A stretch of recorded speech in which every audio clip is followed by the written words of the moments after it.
This is TWiT. Apple and Qualcomm have buried the hatchet. Kind of a shock. This came out. What a whirlwind of news. I know. I mean, Monday, the trial began. Multi-billion-dollar trial. This had been an ongoing battle. Apple owed Qualcomm billions. Qualcomm was withholding technology.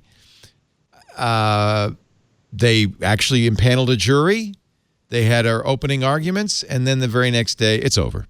And of course, we don't know what the settlement was, although apparently Apple gave Qualcomm some amount of money. We don't know how much. And Qualcomm, in its part, has reached a 6-year license agreement with Apple. They're going to buy their chips for 6 years with an option of 2 years to extend. Now, I have lots of theories about why this happened. One of them is fueled by the fact that almost immediately after, Intel said, oh, thank God we don't have to make 5G phones. We're out. Oh, we're out of the business. Oh, what a relief. Apple was turning we to... totally believe in the business.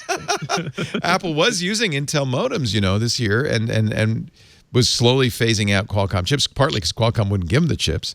Apple's contention in public was, oh, those are crappy chips anyway. Although one of the things Apple admitted to doing and that Qualcomm sued them for is slowing down Qualcomm radios on some iPhones so they wouldn't be any faster than the Intel radios and the other iPhones. We got to make it fair. Oh, man. So this is great news for Apple and Qualcomm, I guess, because it means, the road to the 5G iPhone, be it next year or 2021, is kind of set. But this is another big loss for Intel. And I feel like we're not talking about that enough, too, because a couple of years ago, they felt really burned by missing out on mobile CPUs and all of that. And I had talked to some Intel executives, and they were making a big play for modems. And they made it. They got it into the iPhones.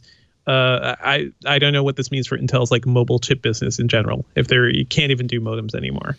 Yeah, I mean, it's bad for Intel. I mean, I think the other reason Apple said, let's not continue this is discovery is always painful. And Apple's learned this in their long battle with Samsung. And a lot of times things that Apple would like to keep secret, that any company would like to keep secret, leak out in discovery, including that email from Apple saying, oh, these Qualcomm modems, they're the best.